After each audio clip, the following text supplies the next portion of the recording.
Good afternoon, everyone, and thank you so much for joining us. My name is Samantha Tai, and I am the Audience Relations and Communication Coordinator here at InterArts Matrix.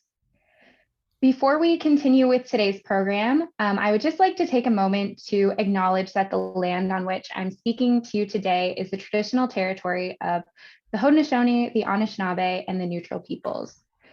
The city, now known as Kitchener-Waterloo, exists under the Dish with One Spoon Treaty, which was originally signed by the Six Nations and the Dutch, but throughout history, other nations, including France and England, have also signed on. The treaty is made up of three tenets that characterize our collective responsibility: take only what you need, leave enough for others, and keep the dish clean.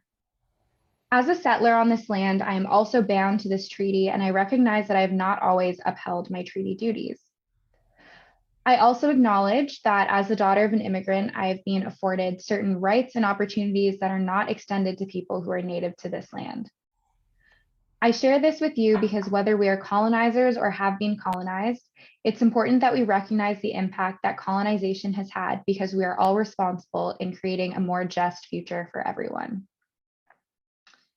So I would just like to welcome you once again to this afternoon's X Camera Talk. We are so excited to be joined by Rodney Sharman. So for those of you who may be joining us for the first time today, I just want to give a little background on how X Camera got started and why we do what we do. So the X Camera series began in the spring of 2019 when a group of people interested in the arts began gathering at Fresh Gown Cafe, or the Common Studio in downtown Kitchener, every Friday afternoon to hear a lecture by an interdisciplinary artist or professional. The lectures were followed by a question and answer and conversation period, and then time for people to stay in the cafe space, eat lunch together, and build a community. This happened every Friday afternoon until March 2020, when our gatherings shifted online. It's in this spirit of supporting artists and building community that X Camera continues virtually here on Zoom. So following Rodney's presentation, we will still have a period for question and answer and for conversation. So throughout his presentation, please feel free to type any questions or comments in the chat, or join into the conversation by turning on your camera or microphone when you're prompted to do so. This afternoon, we are also joined by a guest host, Jacob Rinehart. So Andrew is a multimedia artist and one of the very talented mentees in the Cove Covox Incubator Program. Andrew specially selected Rodney to share with us this afternoon. So I'm really, really excited to hear Rodney and also their conversation. So without further ado, I will hand it over to you, Andrew. Hi, good afternoon. My name is Jacob Rinehart, as Samantha said, and I'm very excited to introduce you to our guest today, which is Rodney Sharman. I chose Rodney because I've been familiar with his work for a few years. He's one of the busier composers in Canada at the moment, working frequently with those West Coast symphonies, the Victoria and Vancouver Symphony. His works are performed all across Canada and the world for orchestra, different chamber ensembles, and soloists. I became familiar with Rodney's work for his pieces that he wrote for harp, 6 etudes for harp, that some of which my teacher, Charlene Wallace, recorded. And I've kind of been in vague conversation with Rodney for a while now, and when I was asked who I'd like to speak to, Rodney seemed like an easy pick. So he's going to tell you a lot about what he does. I meant to open with a joke that he is also a beard icon, which you'll see when he turns his camera on. So on that light note, I will pass it over to you, Rodney. Thank you very much for speaking with us today. It's a pleasure. I'm speaking to you from Vancouver, which is unceded Aboriginal territory. I live specifically on the territory of the Musqueam people. Today, you and I are going to be talking about several things, but mostly about the idea of beauty and how beauty happens in art. Now, this is a series that is particularly interested in collaboration, and I collaborate with a lot of different artists, and I think that especially as one grows older, it's great to collaborate with people because it stretches you to do things that you otherwise might not do. In the case of the first piece that I'll be playing for you, I was working on a chamber opera, bigger piece, and interrupted it to write this piece. Was the first piece I wrote in the pandemic, entirely in the pandemic. It's called Missing You. And the task was to write something that had something to do with Japanese music and culture. And I'm not Japanese. I speak only a handful of words and phrases. I've never been to Japan, but I did study with Joe Kondo, who's one of the great Japanese composers. I didn't study composition with him. I studied traditional and contemporary Japanese music. So the commissioners, Mark McGregor and Adrian Verdejo, have a duo for flute and guitar. They asked me if I could do something that involved Joe Kondo's music. And Joe's music is elusive. It's sort of between categories. In music, we have all of these words for the specificities of texture. Monody, which just means one note at a time. Heterophony, which means that you're playing or singing the same line. Different people are singing the same thing, but slightly differently, so that there's a kind of sometimes a kind of shimmer or a kind of unexpected life that happens in that texture.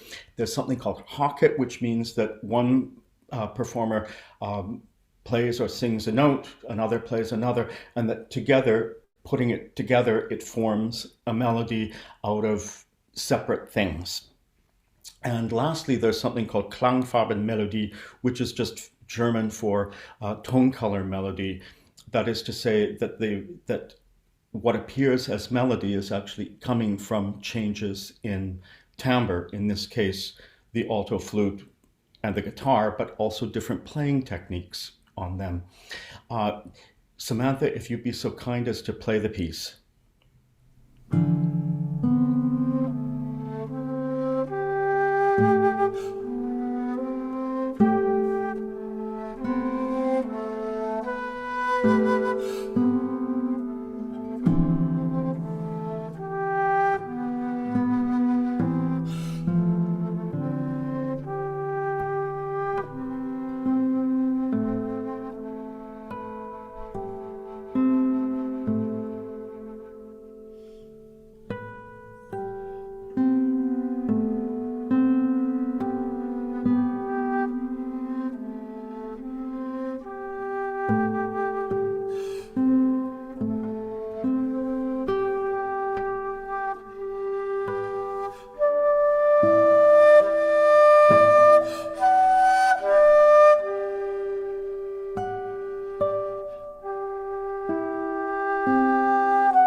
This piece has a number of characteristics. Firstly, I'm very comfortable with silence as a composer and frequently employ silence. There are composers who don't, who actually fear the space between the notes.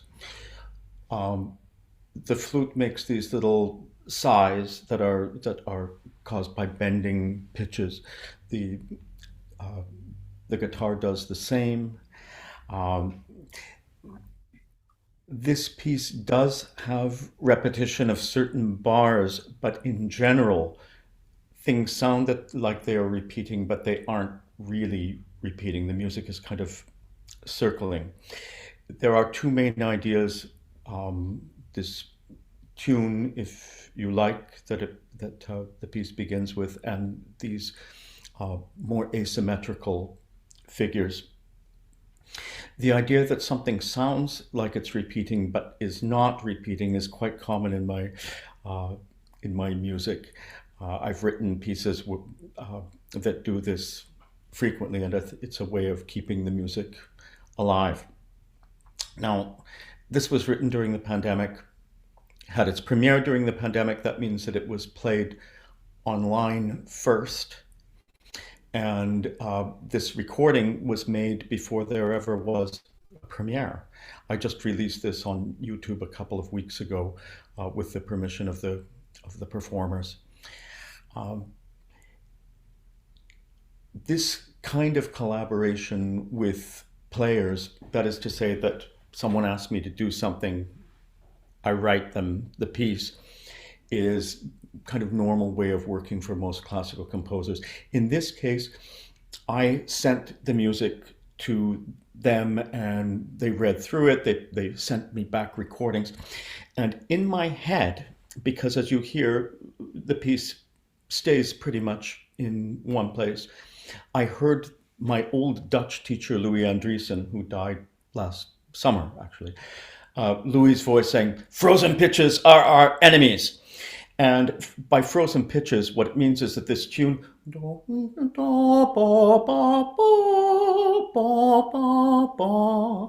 would be, for example, etc. That I would move it to a different key.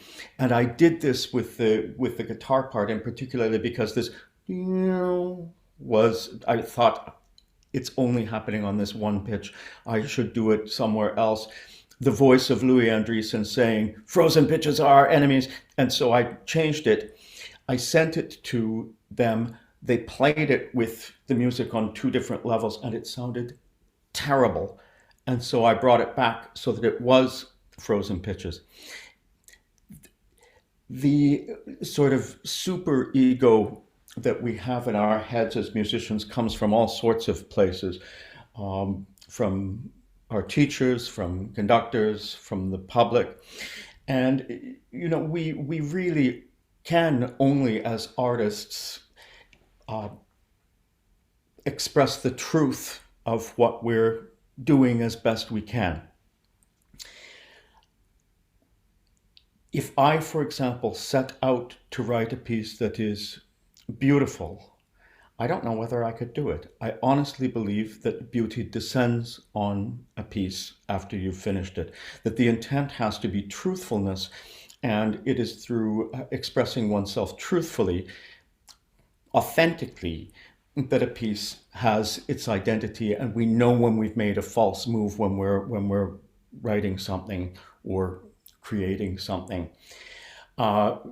This piece hasn't had a lot of performances yet, in part because of the pandemic.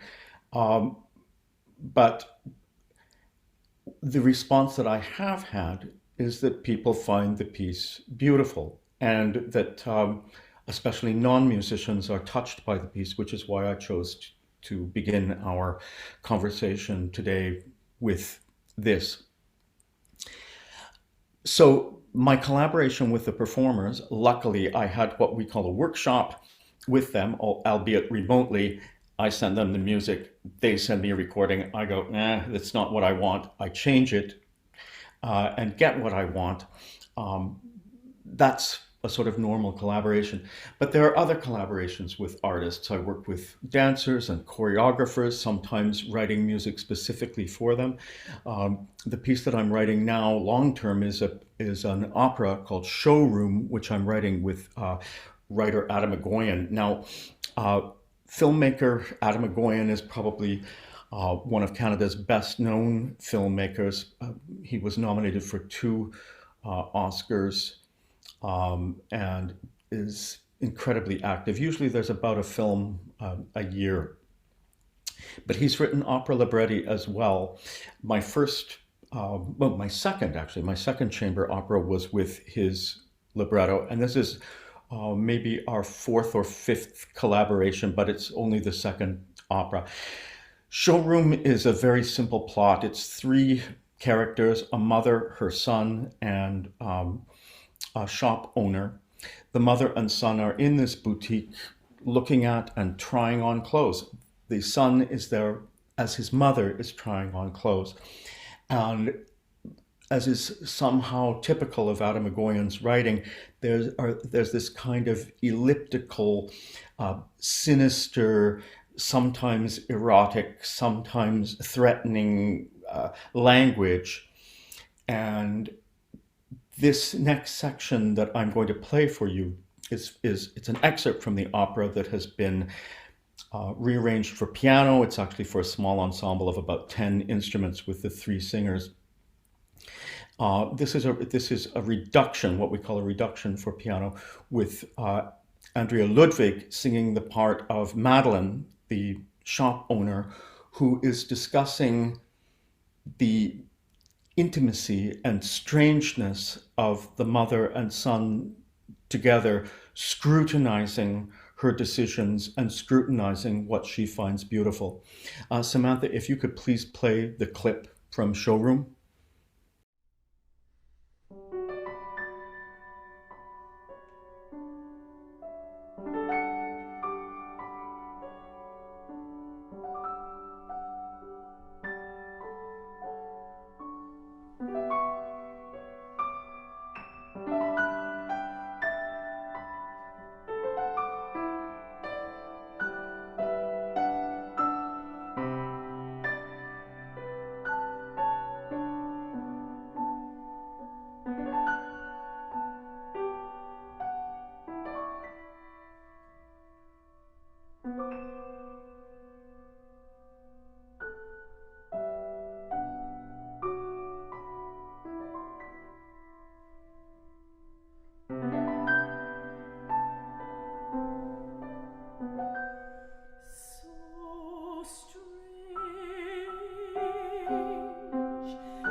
Of the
That was an excerpt from Showroom, an opera which I'm writing with Atom Egoyan. I'm about a page and a half from finishing the piece, and I've had to interrupt it again to do other things.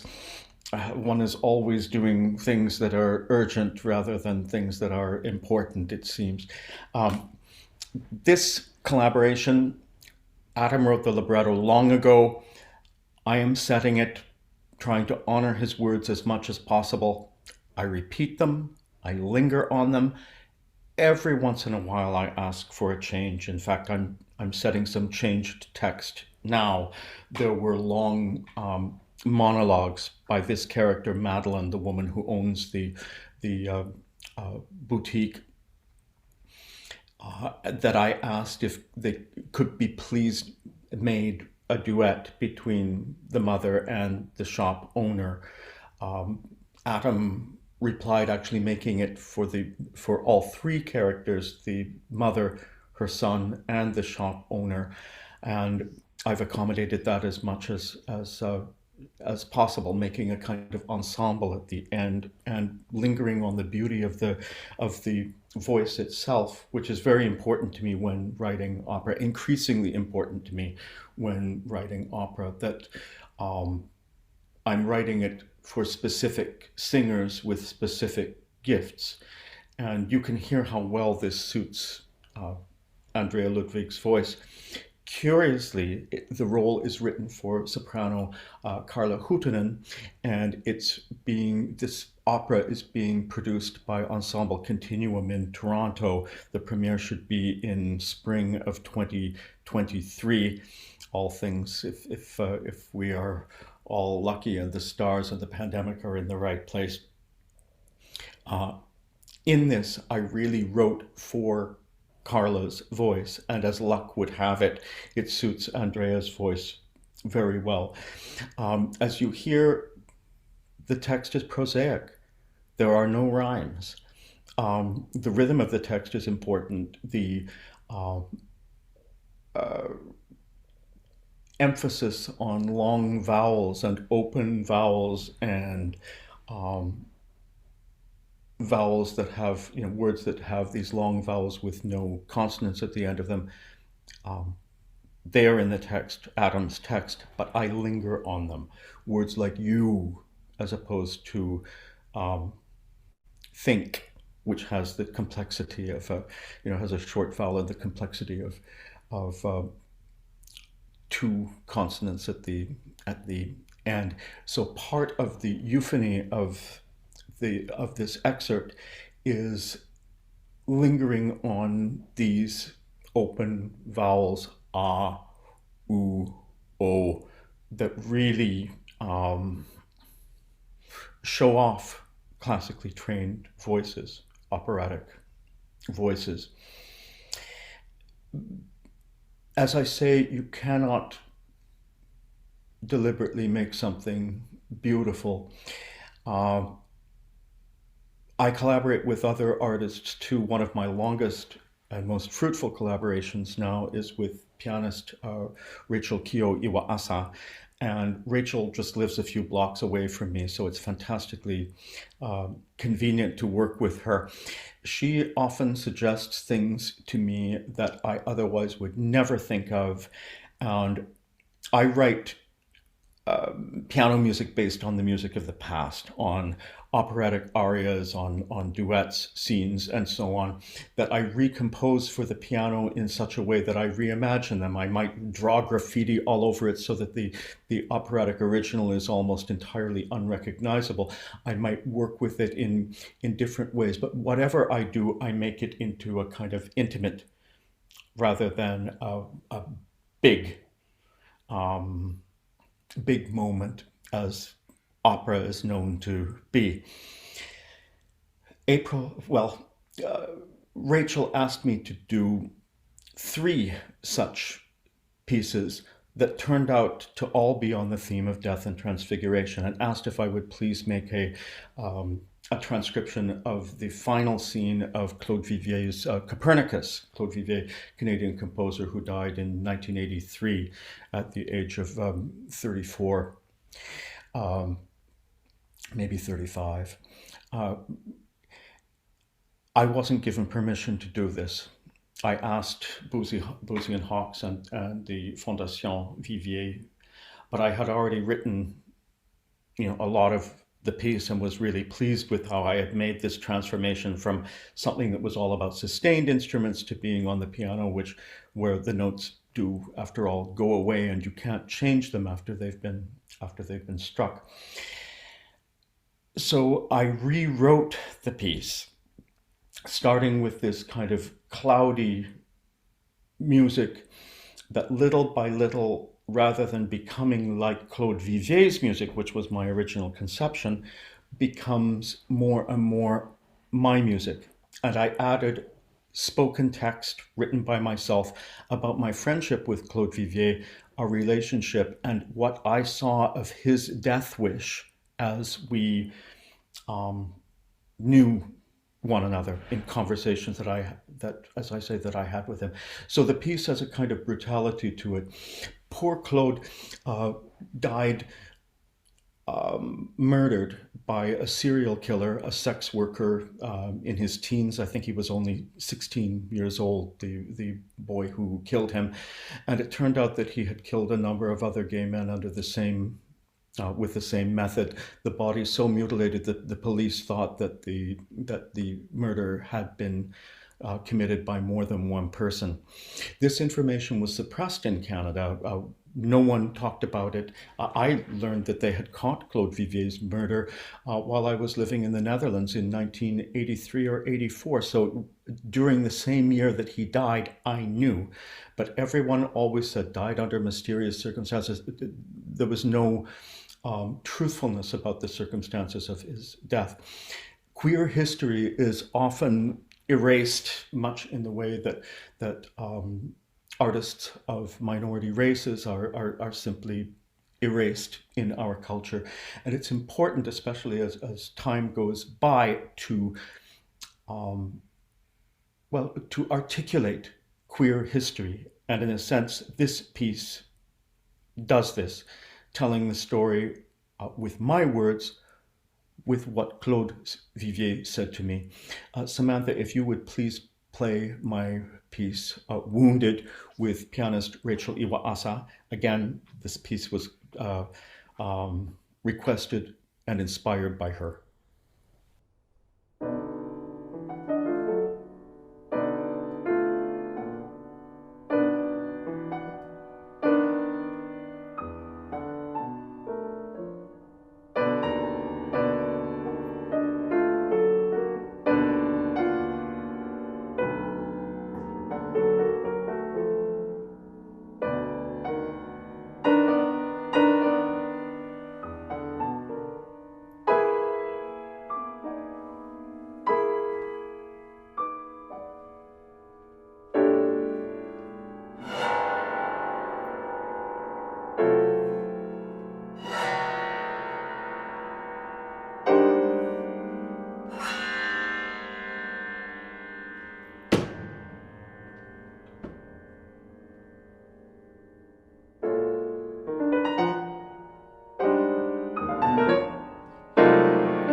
We speak only in German. Lonely child may have been the only English words he ever said to me.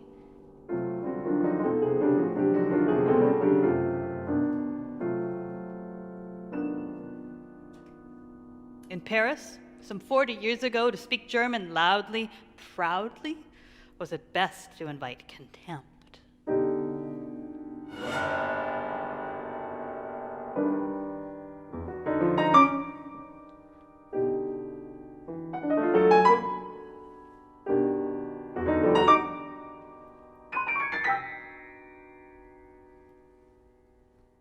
Pushing through the crowded foyer, a large white cotton bandage taped to his neck. Rod, guck mal meine Narbe da, he cried, proudly displaying the wound. Look look at my scar.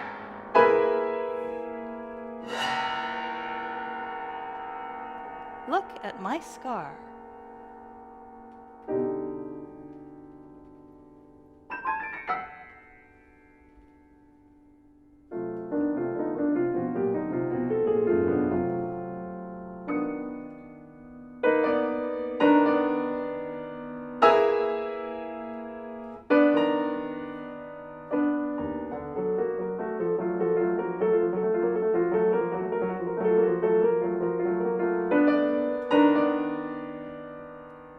His scar, a trophy from a one-night stand, scissors wielded by a young Arab.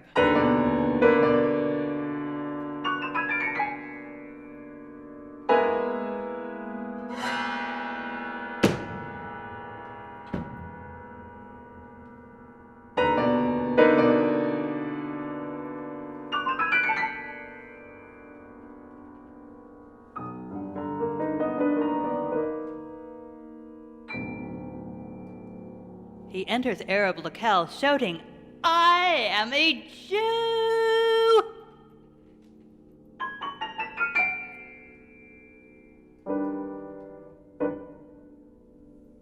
He was raised an altar boy.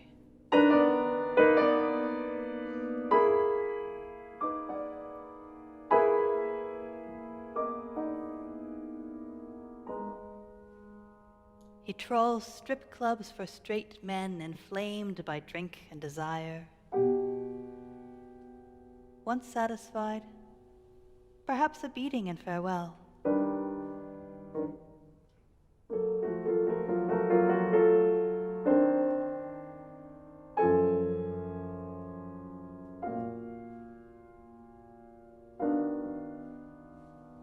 Love.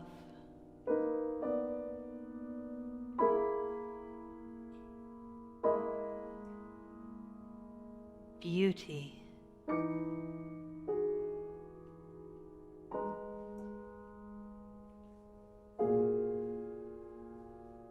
Desire.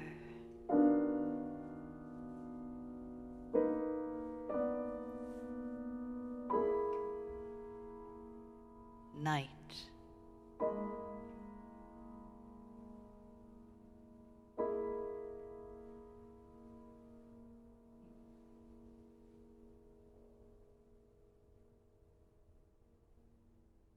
Rachel has asked me to write another work for her based on what we considered the artistic success of this piece and its truth-telling.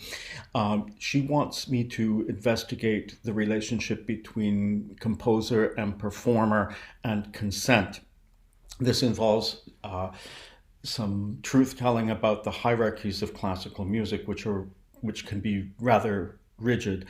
And especially in light of the Me Too movement, all the conductors and famous singers who have been, whose careers are essentially over now because of bad behavior, sometimes spanning over decades,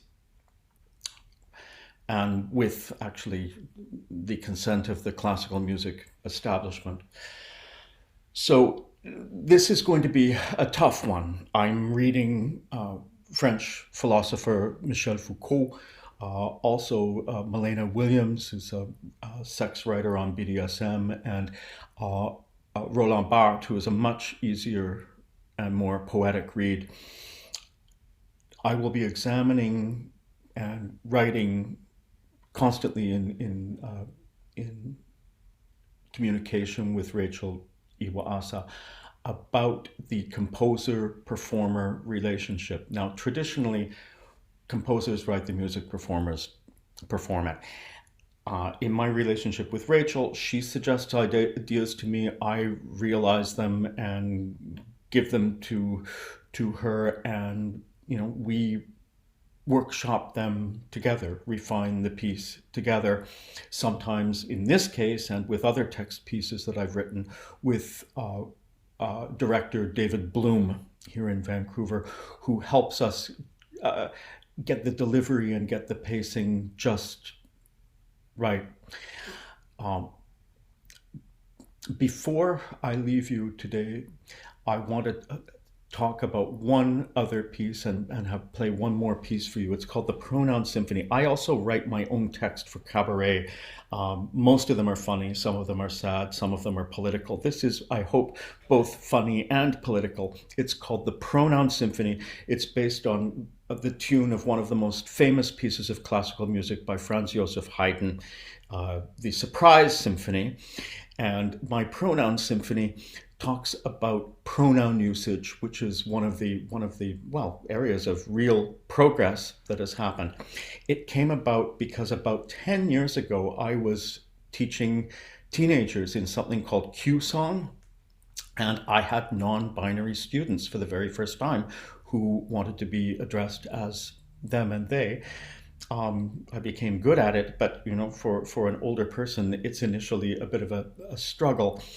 But this, people should be called what they want, right? And that's what this piece is about. Would you please play the Pronoun Symphony? This is a version not for piano and voice, but for, I rewrote it for coloratura soprano and string orchestra. The soprano is non-binary. Pronoun experts all advise not to trust an outward guise. Ask what pronoun best applies. You can't be decided. Binary is so passé.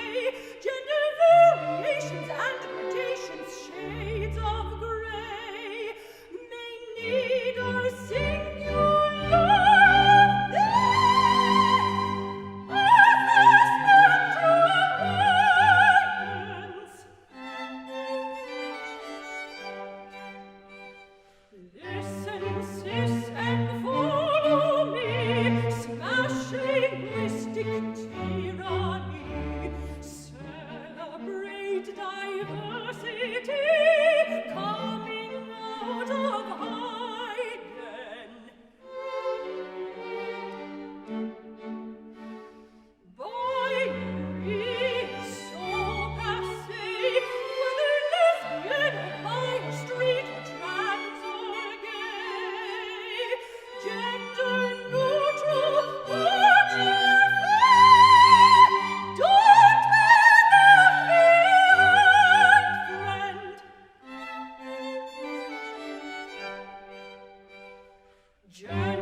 Thank you so much for that, Rodney.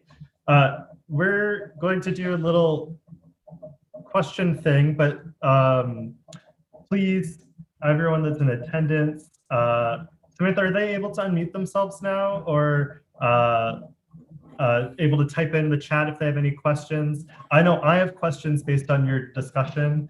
I want to let Samantha deal with that and just ask you a few things, because in asking you to do this, one thing that I didn't mention is that how fearless you've been throughout your career for queer people in these sorts of institutional settings. And your pronoun symphony is really probably some of the more tame of your work. And that was fairly recent, but looking through like your some of the things that you did a long time ago, it was quite amazing. And I, as a recent graduate, have and a queer person, have run away with reckless abandon from the classical music institution, because I felt as though it's always tried to erase my queerness. And I really appreciate you as somebody that I think has managed to be a queer person inside of this institution and be successful at doing it, and also being authentic and truthful to yourself. You talk a lot about truth, and I was wondering if you could talk a little bit about that. Perhaps, if that. Absolutely. And things are so much more civilized now, but part of my education is that I lived in Germany, in this very Catholic town, for my music degree, and was not closeted, but was not fully out, not really. And then I moved to the Netherlands, and I saw queer people in positions of power being totally out. This is 1983 and 84, and meaning that it's the height of AIDS, so gay men in particular are being vilified and feared. And when I moved back to Canada in 1984, I swore that I would never be bullied or let a homophobic remark go by again. And it has cost me. When I won the CBC Young Composers Competition in 1984, one of the most important persons within the CBC structure referred to the European broadcasting community as a bunch of cocksuckers. And I answered back, "Cocksuckers," in this loud voice at this big party with all these important people. "What do you mean, cocksuckers?" And publicly shamed this person. Now, I lost a CBC commission after this. I wasn't commissioned by the CBC until probably, God, it was the 19, it was certainly 10 years later, probably 15, after that person had retired.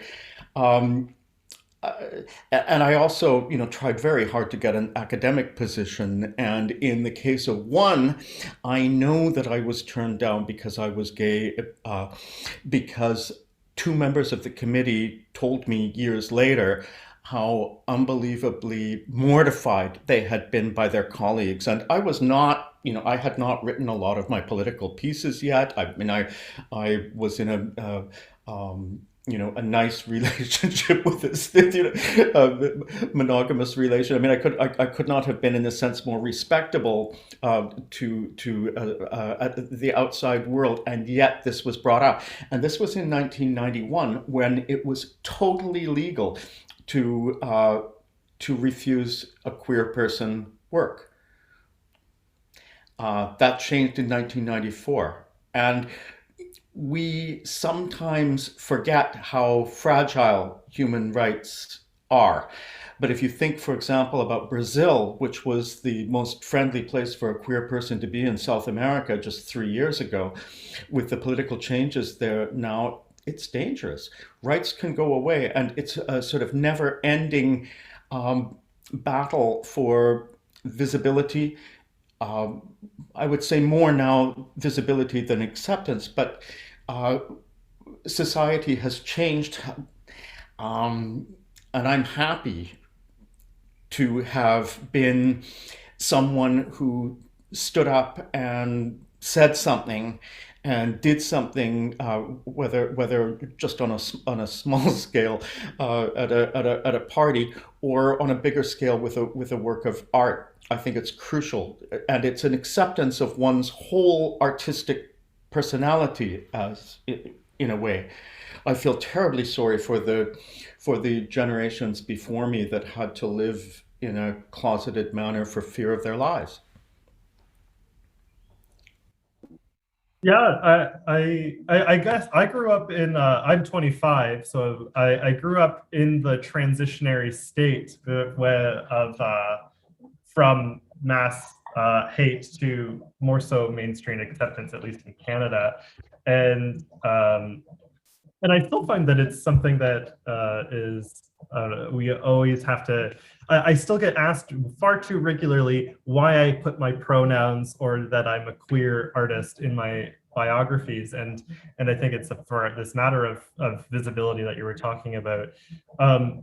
I wanted to talk a little bit about, because you talk about change over time, and you've had a career that's gone for a long time, and you've done a lot of different things, and I also with referring to change and your music and how things are, I was curious if you ever find that you need to, if I know for myself, I've noticed that sometimes I'll write something and I think that it's that for ever, and I'll visit it sometimes weeks or months or years later and realize that that's not actually how I ever even heard it, or it's not how I heard it all these years singing it back. And I guess I just was curious about the ideas of change in your music. You know, I so often careen from one project to another that I don't revise and I don't revisit. But what I do, if I have an idea in which I felt that I could go deeper, I write the piece again. So, for example, if you go to my YouTube channel, there's a piece called "Remembering John Cage," which is for clarinet and piano doubling toy piano. I have used that idea, that sound object, as it were, first in a piece for English horn and orchestra, then in a percussion piece, then in this piece, and finally in a piece I wrote for Rachel Kiyo Iwaasa and Mark McGregor in their duo, which incorporated spoken text. I'm done with it now. I don't think I'm going to revisit it, but I wrote that piece 4 times. Now, this is very acceptable in visual art, where an artist can work in a series or revisit the same material for years, decades even. You think of not only of abstract painters who do this, but also people who work in figurative art, like Joe Fafard with all the calves and cows, that have preoccupied him for at least 40 years. I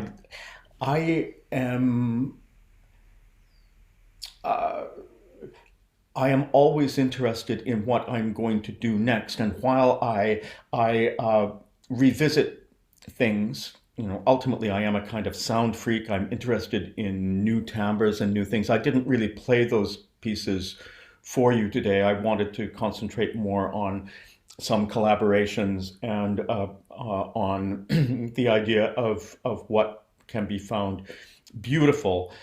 But I think it's really important that a person embrace every aspect of themselves as artists. I know artists, and I even studied with an artist who, for example, could never write a piece for an amateur or a child. And I think it's a pity, to not embrace a bigger world.